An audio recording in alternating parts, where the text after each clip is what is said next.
has been brought to you by the Blatz Brewing Company of Milwaukee, Wisconsin, a division of Schenley Industries, vintners of delightful Cresta Blanca wine, producers of superior farm feed products to keep America's livestock healthier, makers of penicillin, streptomycin, and other pharmaceuticals, serving medicine and mankind.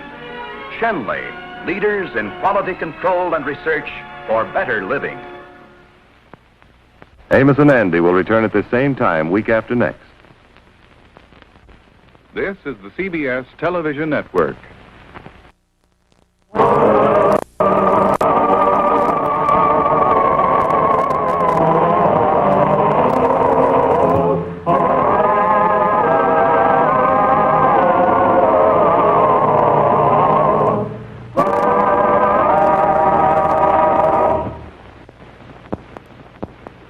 Hello, folks. This is Amos. Well, that gal you see there throwing things in the suitcase is the Kingfish's wife, Sapphire. Yes, sir, she's walked out on the old Kingfish on a lot of different occasions. For instance, there was the time last September when he came home at 2 o'clock in the morning.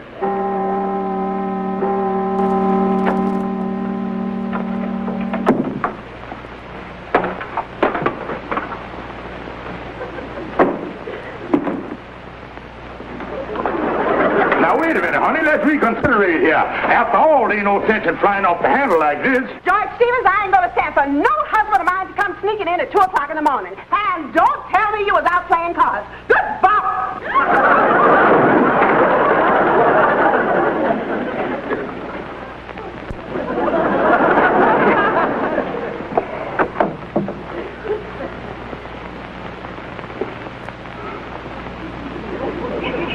And then I remember the time last December. Snow was on the ground in Central Park. I never will forget. It was during the holidays.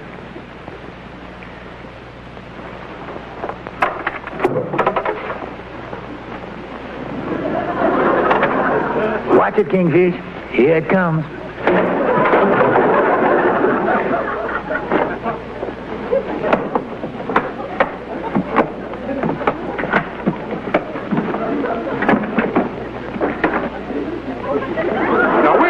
After all, this is Christmas, and the Noel ain't no time for you to be walking out on me. The idea. Acting the way you did at the Christmas party. The way you was eyeing that young Miss Wilson in the knitted dress.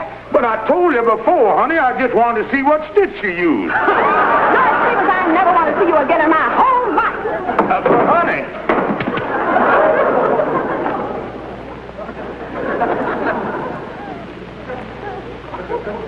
And then there was the time this past Thursday.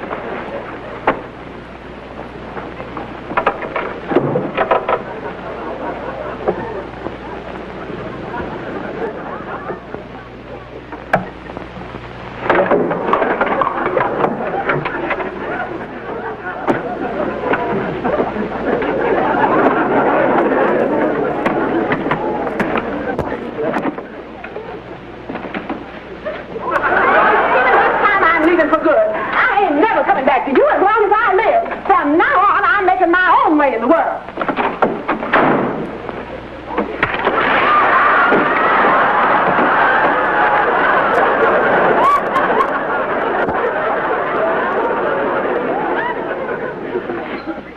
Mr. Officer, if you all done found a woman about 5'8" with a nasty disposition, she's been missing now about 4 days. Well, if you want to file a missing persons report, you'll have to give us a better description than that. Oh, well, she about that high, and her figure is... Oh, no, she more like that. Rather hard to describe, eh? That's all right. Now, I'll tell you the best way to go about it, officer. If you find somebody that look like nobody you never found before, that's her.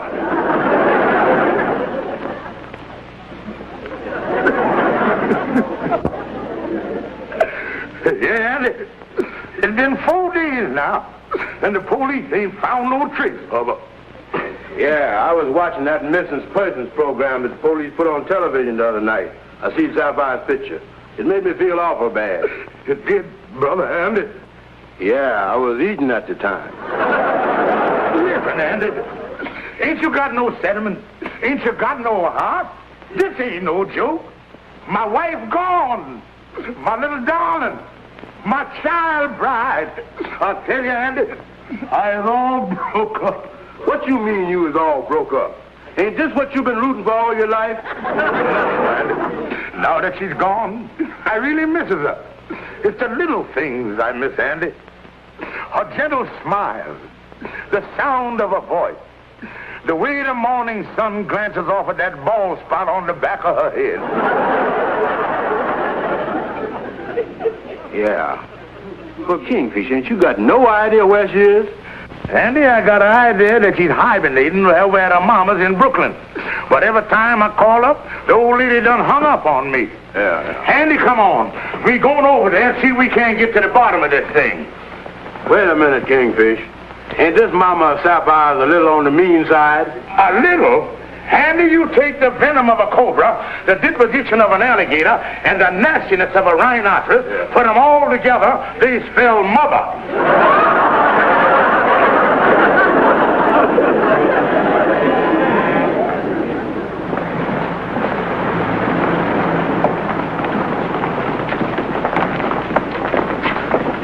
Well, Andy, here we is. Oh, so this is the fortress, huh, Kingfish?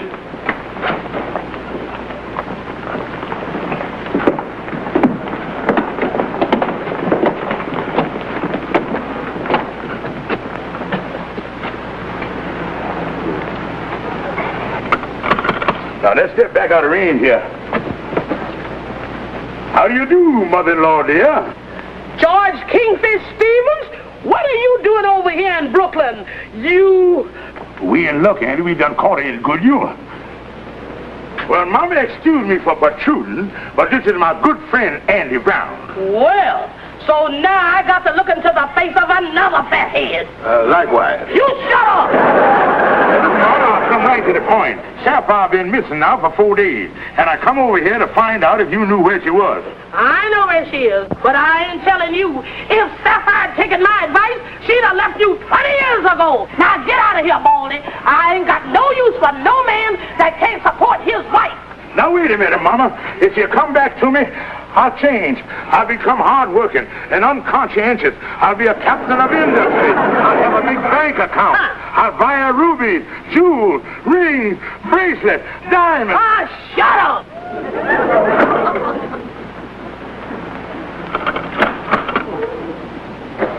Well, what do you want now?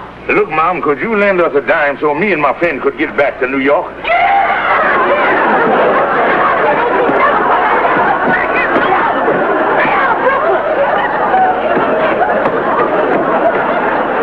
Like that old ghost. She know where Sapphire is, but she won't tell me. I gotta find my wife, Andy. I tell you, I just got her.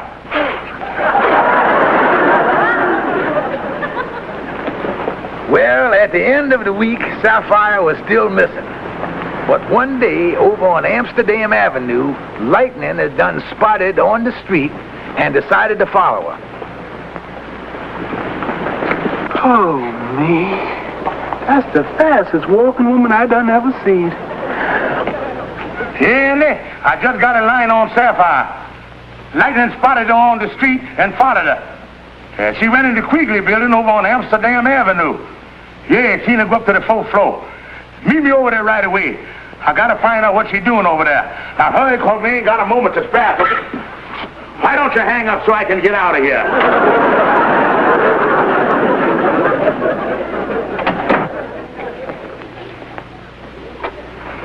Lightning said he seen Sapphire going into room 411. This is 405. Yeah, 407. Shows a lot of doctors in this building, Andy. Yeah. I hope Sapphire ain't sick. Oh, here we is, Andy. 411. Dr. Henry M. Jackson. Obstetrician. I didn't know Sapphire was having trouble with her eyes. Oh, no, you're stupid. Obstetrician don't mean eye doctor. You were thinking of, ostrich path. You know, Kingfish, I think we is both wrong. Yeah. Let's examine that word here a minute.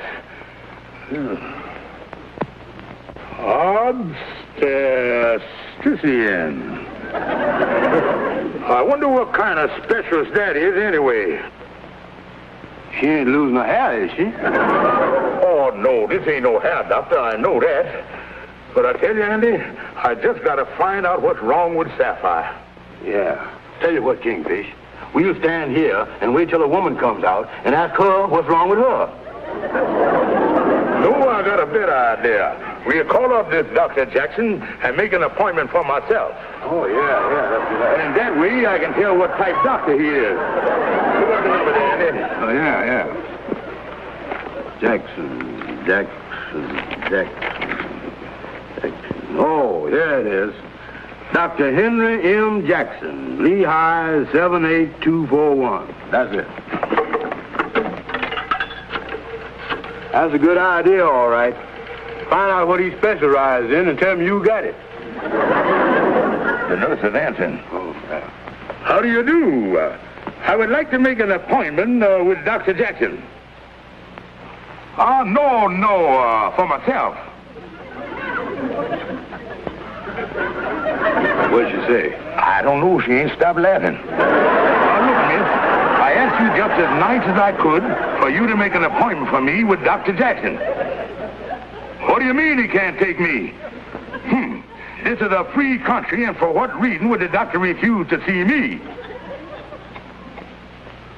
Oh, well, I ain't heard a good reason as that in a long time. Kingfish, if the doctor won't see you, maybe I could make an appointment with you. If it can't happen to me, it can't happen to you. Goodbye, miss. Thanks, anyway. Hey, what kind of a doctor is he? Well, Andy, he's,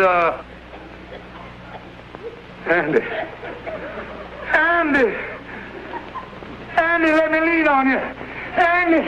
Andy, help me to a chair. Andy, I'm gonna have a baby. Hello, Mama. How are you? Fine. I got some wonderful news for you. I just come to Henry M. Jackson, and it looks like I got the job. Yeah, Dr. Jackson, the baby doctor. That's right. He wants a nursemaid for his baby. Oh, I sure hope I get the job. Of course not, Mama. George don't know a thing that's going on. Have another cigar, Andy. I'm pretty well fixed already, Kingfish. Andy, it's wonderful having a baby. Oh, yeah. I is really thrilled about my papahood. Yeah. I tell you, Andy, the old Kingfish gonna have a little sardine, a little baby, to hold in my arms. Yeah. Go to sleep, my baby. Tooraloo-ra-loo-ra. Good night. You little rascal. You sweet little thing. Kingfish, you putting the baby in the ashtray. Yeah. Why, you dummy. There ain't no baby here. Oh, boy, we're going to have a lot of fun playing with your baby and everything. Oh, yeah. It's going to be great. I'm going to take him down to the pool hall and introduce him to the boys. Yeah. Oh, I'll tell you, it's going to... Hi, Amos. Hiya, fellas. Hi, Amos. Say, what's this I hear about Sapphire having a baby, Kingfish? That's right, Amos. I'm going to have a little off-sprout. Take one. Going to have a lot of fun with your little sprout, too. Oh, yeah. Kingfish is going to teach him how to shoot pool and everything. Well, babies is a lot of fun. Yeah. But being a father, that's a pretty serious thing. Oh, what do you mean, serious? All you got to do is keep them filled up in milk and pablum and keep chucking them under the chin. I think you got the wrong idea about babies, Kingfish. Being a father, that's a big responsibility. You ain't got no job, no money. To tell you the truth, you my friend and everything, but I don't much blame Sapphire for leaving you. Yeah, Amos. Maybe she is kind of ashamed of me being the baby's papa. Yeah, fine father you're going to make. Now, wait a minute here. I know I ain't got no job, and, well, I ain't much. But maybe I could get a job. Maybe I could make something out of myself. I'm going to do it, boys. I don't want my little boy having a nobody for a father. I want him to be proud of me, proud of his daddy. You get a job? Ha, ha, ha. Fat chance of that. All right, I'll show you.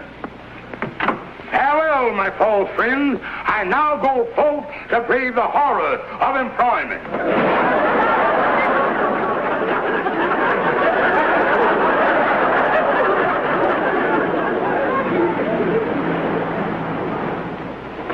There you are. Oh, thank you, sir. And believe me, I'll handle the job to the best of my ability. I'm depending upon you, Stevens. I'm putting you in charge of our bituminous thermal output. Bituminous thermal output. That's right. Oh, yes, sir. Thank you, sir.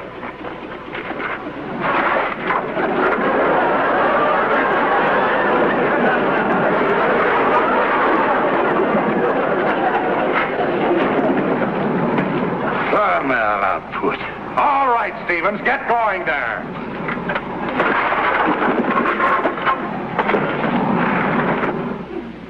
Oh, hello, Lightning. Hi, Mr. Say, where's Ann in the Kingfish? They ain't here this evening. Hey, Mr. Kingfish's wife is gonna have a baby. Did you hear about it? Yeah, I know all about it, Lightning. Right now they're over to the hospital. Hospital? Yeah, the Papa Clinic. Papa Clinic? Uh-huh. They're learning all about how to take care of a baby.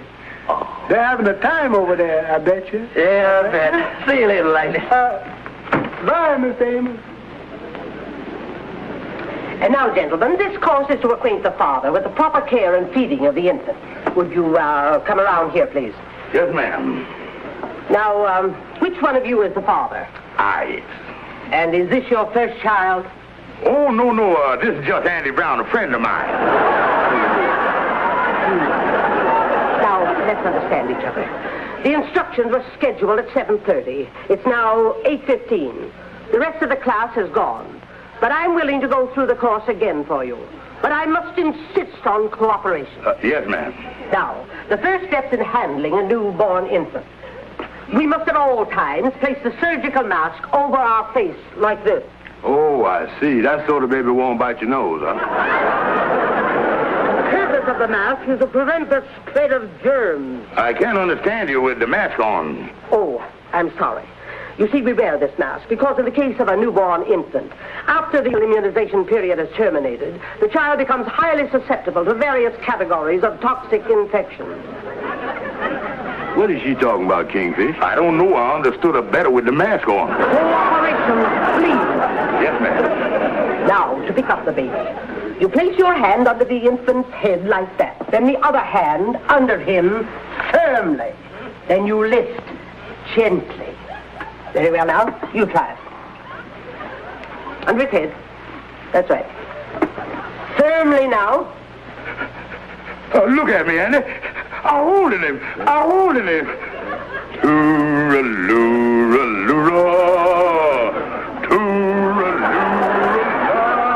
That's the way to hold him, Kingfish. Take your hands off of my baby. Oh, I only want to show you how to hold him. I can't let go of him. Oh, look at him. And turn the baby loose. Turn him loose. You're a murderer. You done killed my baby. Did you see? Now, what do you do when this happens?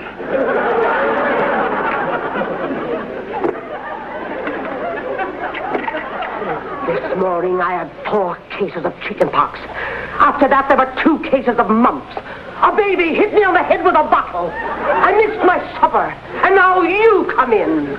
I think I have given enough to the cause of medicine for the day. Good night!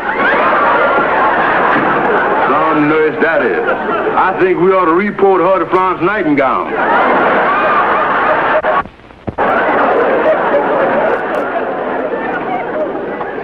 Yes, Mrs. Stephen, they'll be fine. Tuesday is the date. I'm so happy, Doctor. By the way, my husband's been following me, and if by any chance he should call and ask any questions, I'd appreciate it if you didn't say nothing about this. Oh, yes, of course, I understand. Mrs. Stevens, I knew the first day the employment agency sent you over here that you'd make a wonderful nurse for my 18-month-old son, Johnny. Thank you, Doctor. And incidentally, Miss Stevens, Johnny's mother took him to St. John's Hospital this morning for a checkup. Nothing serious. I wonder if you'd pick him up and take him home. I'd be glad to. And I know me and little Johnny will get along just fine. Goodbye. Goodbye.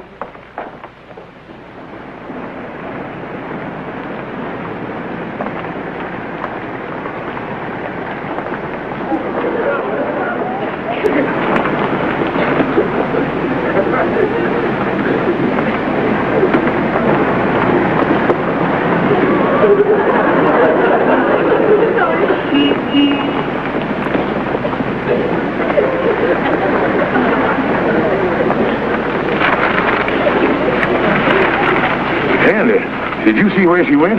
Yeah, there she goes in that building across the street there.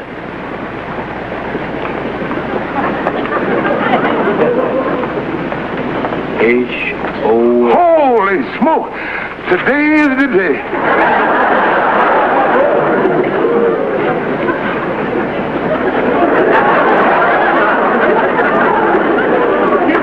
Andy, she's been in there 15 minutes now. I can't stand it no more. I can't leave my wife alone at a time like this. I'll go in. Kingfish. Look.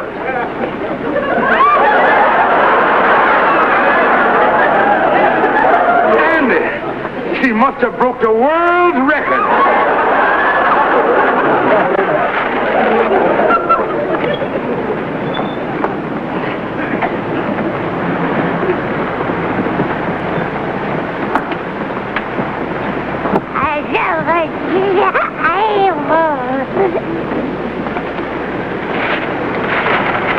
Andy, now's my chance. I gotta see my baby. Come on. Yeah. This is something, all right.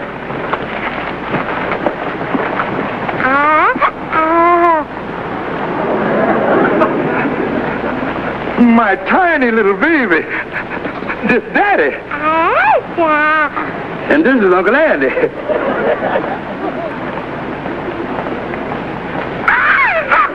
That is the biggest 15-minute-old baby I've ever seen. Why, naturally he's big. He's unusual. He's my son. Look at Andy.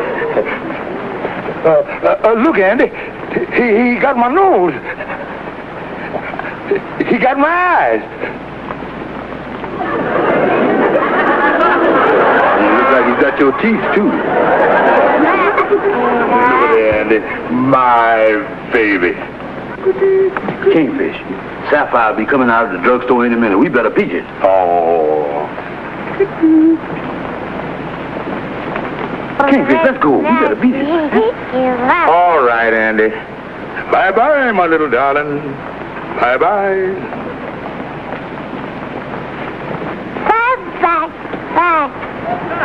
Andy, did you hear that? Only 18 minutes old and talking already.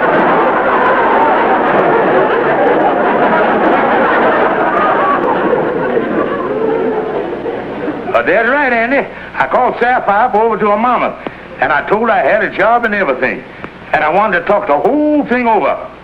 Yeah, she coming over this evening. No, she didn't say nothing about the baby. I guess she wanted to surprise me with that. That's all now, Andy. I'll call you later, son. Hello, George. Sapphire, darling, am I glad to see you. Now, don't exert yourself, honey. Now, just lean on me a little. Yeah, now, there it is. Now, sit right down there. Why, George, I can't get over it. You done changed so much. Oh, yeah, honey. I got a job and everything. And every week I'm going to turn my paycheck over to you. I'll tell you, honey, I'm a changed man. Oh, that's wonderful. And, George, there's something I want to tell you. It's sort of a little surprise. Is it about Dr. Jackson? Why, yes, George. How did you know? I got a little way to find out them things. George, don't I smell fresh paint? That's another surprise I got for you. I done had the extra bedroom redecorated. But do you think we really need the extra bedroom? Oh, certainly, honey. With the three of us here, we're going to need it. And I tell you, honey, from now on, the three of us going to be really, really happy here. But, George... Now, wait a minute. I'll tell you what to do, honey. Now, you go over to Brooklyn and get your suitcases, and I'll have everything all ready for the three of us when you get back. But, George... Now, don't worry about a thing. When you get back, I'll have the extra bedroom all fixed. The three of us.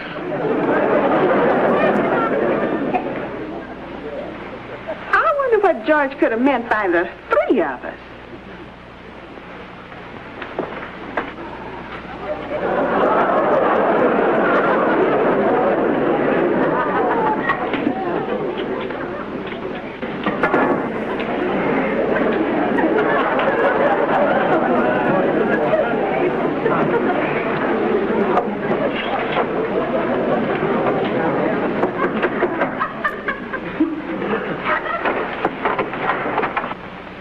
Two.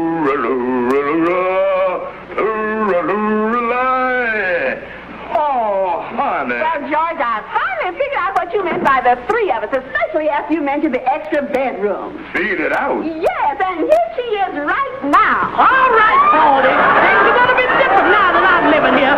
Go pick up them bags. Do you expect me to pick up them bags? George Stevens, where you going?